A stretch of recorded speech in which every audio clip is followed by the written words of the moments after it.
Hey everybody, in today's video, I'm going over my 2026 prepaid expense template in Excel.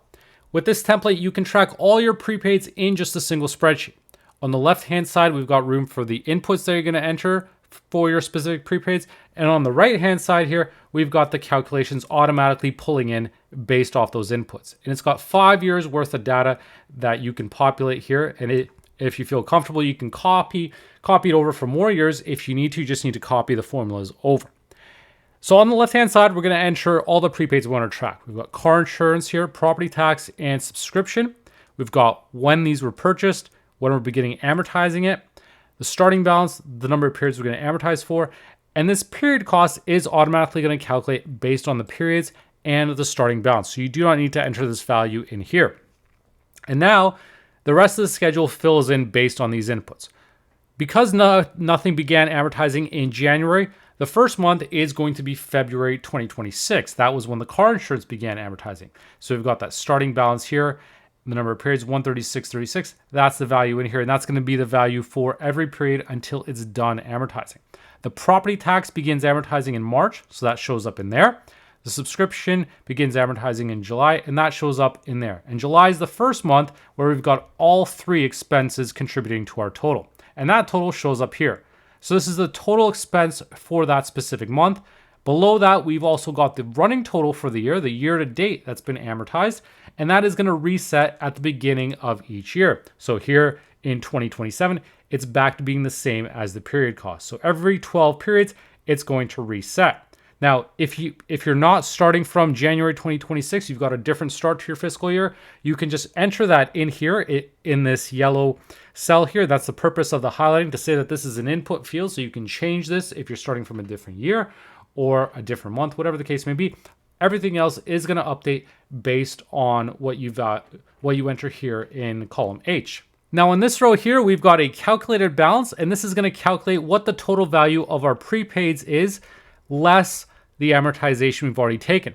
So this value here is based off when we actually purchased the specific item, as opposed to when we began amortizing. So because this car insurance was purchased in February 2026, that $1,500 is added to this total, and then less the amortization for that current month. As the property tax gets added, we can see this balance increases. Again, it gets reduced by the amortization. And then in July, it increases yet again because we've got that subscription adding to that balance again.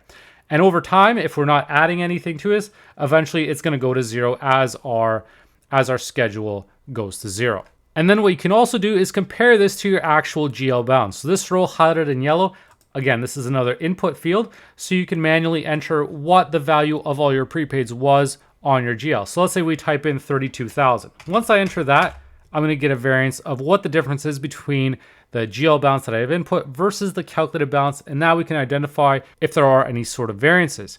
If I type in the exact amount, 31098.48, then it's going to clear out and show green that everything's reconciled. If I haven't entered anything, then it's not going to calculate a variance just yet until I actually put an input in there. One thing I wanted to know is if you do want to add fields to this template, you can do so by just inserting a column here. So right now I've just got a fairly limited number of columns here for the item and the purchase date.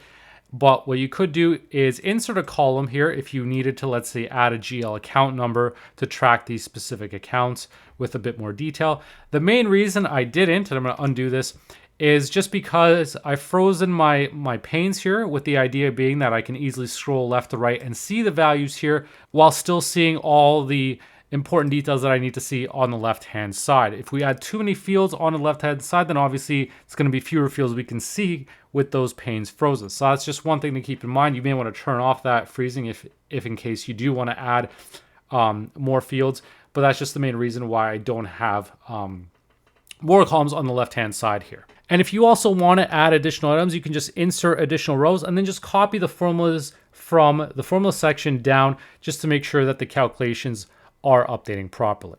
So that's an overview of my prepaid expense template for 2026. Let me know your thoughts, any comments and suggestions. You'll find the link in the description for this video of where you can download it. Thanks for watching, and please be sure to leave a like and subscribe for more videos like this.